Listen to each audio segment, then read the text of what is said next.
All right, so this presentation was about the idea of what was here before Temple City got started. I really want to point this out because we tend to forget or bypass some of this history, but there were a lot of villages in this region, and a lot of them are shown here. So for example, between the E and the L is Awigna, which is La Puente, where my wife and I live is Chino, where the O is at the far right, that's Pasigogna. Nearby here, you see San Gabriel, and it's a Ciba with a cross on it. So Cibagna became Savannah. So the Savannah Cemetery, for example, in Rosemead and El Monte, it really came from Cibagna, that name. So just kind of reminding ourselves of just how much of that history was here. A photo of the Mission San Gabriel from the 1870s. That's the Southern Pacific Railroad track that they lowered not that long ago. And when they dropped it, they dug up so much stuff, indigenous Spanish, Mexican era material of great value. So we're always finding things like that as we go through. And these lands were part of the San Gabriel Mission. One of the things that I had pointed out to you guys earlier was that the Whittier Narrows, which is basically kind of where the R is, there is where the first Mission San Gabriel started, because that's where all the water was, and the plants and the animals and the indigenous people lived there in large numbers. And so that's where the first mission was located. But because of the flooding from the river, they had to find somewhere that was higher and drier, and that's where they got to San Gabriel. The mission controlled all the land out to San Bernardino. And so they had many different ranchos as part of their system, and a lot of those wound up becoming, like we talked earlier about the missions being secularized or shut down, and these lands made available for private settlement. So San Gabriel had Rancho La Puente, Rancho San Jose, Rancho Chino. San Francisquito was another one, and that's specific here to Temple City. There were also public lands around. So like where Monterey Park is, that wasn't part of a rancho, most of it. That was part of the public lands. And those were set aside so that if a ranch didn't have enough grass because the cattle ate a lot of it, they could go to the public lands and use that. It was a really smart system that the Spanish set up to have basically excess grazing land. So Rancho San Francisquito was east of the mission and west of the San Gabriel River, which the Rio Hondo is the modern channel for that. And that was granted to an Anglo, Henry Dalton, who was from London, England. So William Werpen from our site was from northern England, and Dalton was from the south. But Dalton was a Mexican citizen. He had been in South America for a number of years as a merchant. He was in Peru. And then he wound up in Mexico for a period of time before he came up here. And so he was a fluent Spanish speaker, converted to the Catholic Church, became a Mexican citizen, and that gave him the ability to own land. But you could also marry into a family. He did marry Maria Guadalupe Zamorano, whose family was mostly from the north. Her father was the first printer in California to print a book. So she had kind of an interesting background on her own. But he didn't have to marry her to get land. He could have gotten it on his own because, again, he was a citizzen. So there's an early map of San Francisquito from the Huntington Library. You can see to the left and to the south is the public land. So it wasn't just where Monterey Park is, those other areas. To the north is Rancho Santa Anita, where Arcadia is, and Rancho Azusa de Duarte. So there's two Azusas, one on the east side of the river where the city of Azusa is, and the one on the west side, which is Duarte. And then across the river is Rancho La Puente, which is where our museum is located. Now, Dalton was one of those guys. He had a lot of money at some times, and at other times he was in really deep financial trouble because he liked to be a speculator too. He tried to create his own city out at Azusa, and it was the wrong time. There was no market for it. He had a lot of investments in Mexico, and some of those didn't pan out particularly well. So he had his big ups and downs over time. He was able to hold on to San Francisquito for quite a while. This is a newspaper reference to having a land survey. You can see it just above where it says name of rancho and confirmee. It talks about the act to ascertain and settle private land claims in the state of California. Congress set that up because there was a provision in the treaty ending the Mexican-American War that was going to preserve all the land grants, but Congress in America didn't want that. They wanted to free up as much land as possible, so they had that removed from the treaty, and then they passed an act 4 years later, it took a while, as Congress tends to do, to set up this land claims process. Basically, the owner of any land claim under Mexico and Spain had to go to a commission, bring their documents, their maps, bring witnesses to prove that they own the land. Now, usually in our court system, it's the other way around. The government's got to prove their case. But so Dalton and all the other rancheros had to go to this commission. But in 1851 and 52, they were all rich because the gold rush was still happening and they were making money with the cattle business. But the gold rush kind of ended within a few years. And this process took 17 years on the average. Because once you got to the commission, which approved 2/3 of all the claims, that was the easy part. Washington's policy was to appeal all successful confirmations, no matter who it was. It didn't matter if you were Anglo or Latino, they didn't care. And so you had to go to court, which was federal court. And if you got that in Los Angeles, they would appeal again to the Supreme Court of the United States. And this meant expense for the owner because they had to first do surveys because the maps that were done under Spanish rule were not these maps. The ones that they did were just rough. This tree, that boulder, that stream, that was the border. What the government wanted was full-on surveys, which you had to pay a lot of money for. Then you had to have attorneys to represent you at these different proceedings. And so it got to be very expensive. If you were a Californio, as they called themselves, a Spanish-speaking resident of the area, you didn't have lawyers. You didn't have surveyors. You didn't have property taxes either. That was the other thing. You had to pay property taxes while you weren't even sure you were owning the land. And so there were a lot of things going on. I mentioned in the last talk about floods and droughts in the 1860s. This process started in 1852, 17 years is 1870 roughly, and the floods and droughts happened. You could die during 17 years. The Spanish-speaking Californios also tended to divide their land up among their kids. So like in England and much of the United States, you might leave your property to the oldest son. Here, it was left to the kids. If you had 11 children and you left them a piece of property, you've divided that land up and you've weakened the power to be able to keep it because of the taxes and the expenses. And families fight over land too. So there were a lot of things going on during this period of time. Dalton was able to hold on to his land, but he still had financial problems, and he began to sell off San Francisquito in pieces. Part of it he wound up basically giving to his daughter and her husband. So the daughter was Maria, and her husband was a guy named Louis Wolfskill. Luis's father was a guy from Kentucky who was an early American settler in Los Angeles. His mother, though, was a Californio. So Luis was, like a lot of people here, he was bi-ethnic. And so he was able to get the western 2/3 of San Francisquito. And I'm mentioning that because he then brought in William Workman and F.P.F. Temple, who I mentioned earlier. They were the father and grandfather of Walter Temple, founder of Temple City, and they were partners together in this western 2/3 of the Rancho. Wolfskill, Workman, and Temple owned this western 2/3 of Rancho San Francisquito, and then in 1875, there's this economic panic. The Temple and Workman Bank needs money, which I talked about in previous presentations. And so what Wolfskill, Workman, and Temple decided to do is to sell the western 2/3 of San Francisquito to Baldwin, who I mentioned earlier. Baldwin had just bought Rancho Santa Anita, which, by the way, Dalton had owned, and Wolfskill had. Wolfskill sold it to some merchants in LA, and then they sold it to Baldwin. So a lot of things, like we talked about the grocery stores and the department stores, all these things that change. Land, of course, changes hands.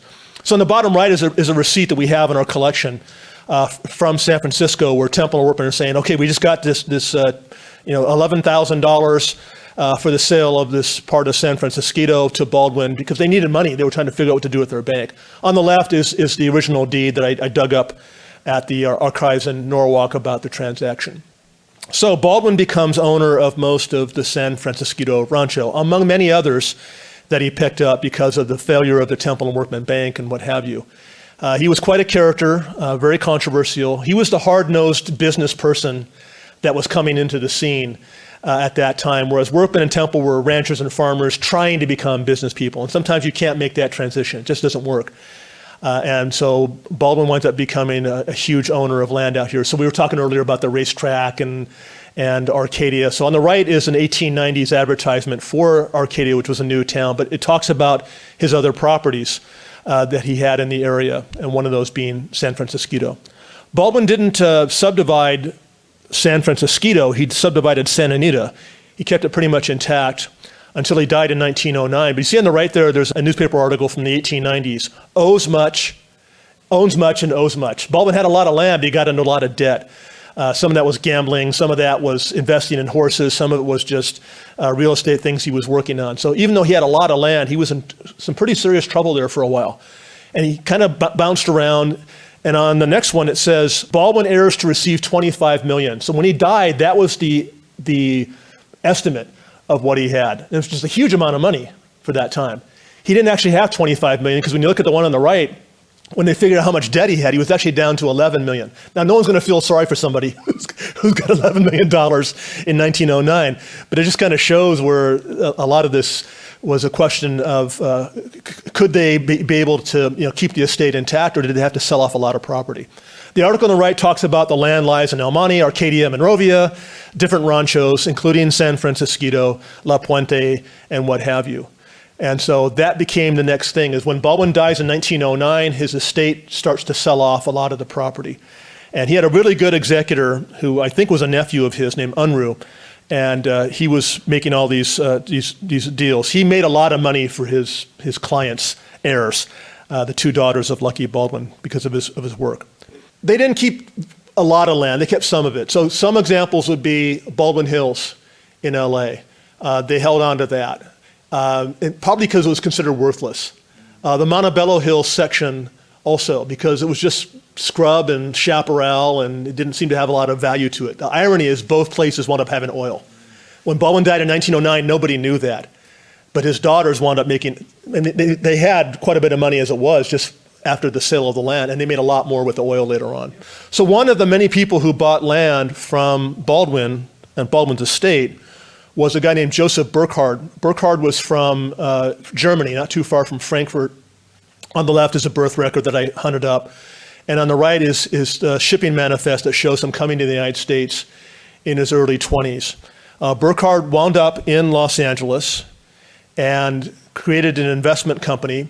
So on the right, this is West Los Angeles as you're heading out towards Westwood and Culver City and all that. Burckhardt's name is kind of in the center where it says Home Villa on both sides of a street called Adams. Adams Boulevard runs by USC. But if you look to the bottom, you can see E.J. Baldwin on the bottom left corner. So I just wonder if Burckhardt was familiar with Baldwin from those early years. Maybe he bought land from him previously, and that's how he got into stuff out here in the San Gabriel Valley. Burckhardt wound up involved in banks. He owned downtown Los Angeles property. He had commercial buildings. Very successful guy.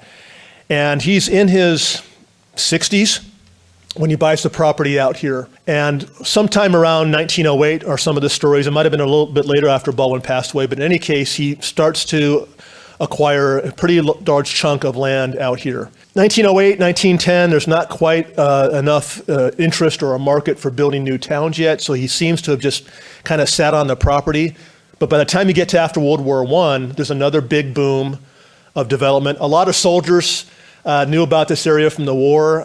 There was just a lot of marketing, and so the population really jumped up after you get to around 1920. I think I mentioned earlier, Alhambra's population tripled in the 1920s. That happened in lots of places. There were just a lot of migrants coming out here. And so that was where Burckhardt felt like, well, maybe the time is ripe to try to develop some of my property out here. So this is early 1922, and his Burckhardt Investment Company sets up what they call Sunny Slope Acres. The name Sunny Slope goes back quite a ways. There was another German named Leonard J. Rose who came out here. He was a gold rush immigrant, and then had a family out here. And Sunny Slope was the name of his property that he purchased some land here in the San Gabriel Valley. And Rosemead is named for Rose. It's not named for the flower, it's named for the person. And so he was a very successful grape grower, winemaker, oranges and all that. Rose's problem was he got into financial trouble in the 1890s when there was a big depression. He wound up committing suicide like William Workman did in the 1870s. So we were talking about ups and downs and people going through things. But the idea was to start a new town. So you can see the advertisement on the left there. This was one thing that was done in the country, like in the San Fernando Valley as well as San Gabriel Valley. You can have fresh vegetables, eggs, and milk. You can have a little farm around your house. So if you had a double lot, or you bought even if it was a half an acre, you might be able to raise chickens and do those kinds of things. There was also a little farm movement that was very popular at this time where even if you bought 5 acres, maybe you could make enough from that to actually support yourself and have an income. It didn't often work that way. It was kind of a good sales pitch. But save rent, lower your taxes, live out here, have your children in a wholesome environment. That was the big pitch. You're only 10 miles from LA, but you're out in the country. And so Walter Temple wound up adapting a lot of this language because it was done everywhere in those days. But That was the idea with Sunny Slope Acres. It was going to be this new suburban town. There was some, pretty good run of articles and advertisements for several months in 1922. And you can see on the left there, it talks about suburban home sites, and there's a management company that is kind of selling things. Lee Stoddard was an agent for Burkhardt. And there's your prices. So you can have a half acre for $950. You can buy a full acre for $2,500. It's just fun to read the language. They're trying to sell this idea of a suburban home site. But you're only 40 minutes by trolley. So that was the thing too, is that Burkhardt was already thinking about having an extension of the Pacific Electric streetcar from Alhambra down Main Street in Alhambra, becoming Las Tunas and San Gabriel, out to his new tract.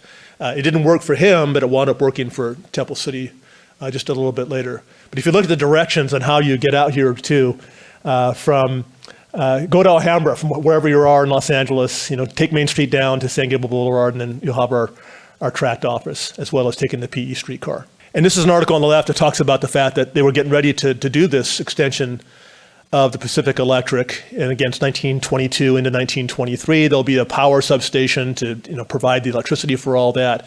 It will be a $250,000 investment. Henry Huntington was the owner of the Pacific Electric system. And when he did this in the 1890s onwards, he didn't make a lot of money from this. Where he made the money was buying land out in the middle of nowhere, like much of the San Fernando Valley, Huntington Beach, places like that. And then when you build the line out, the values go up, and that's where the money is being made. He had learned that in the railroading business with the Southern Pacific Railroad when he was a young man. So the last word about Sunny Slope Acres is about the summer of 1923, but by then he'd already decided to sell part of it. And I think the reason is that he was not really doing well with all of this. He's promoting this stuff. He's probably not selling these acres and half acres like he was hoping to.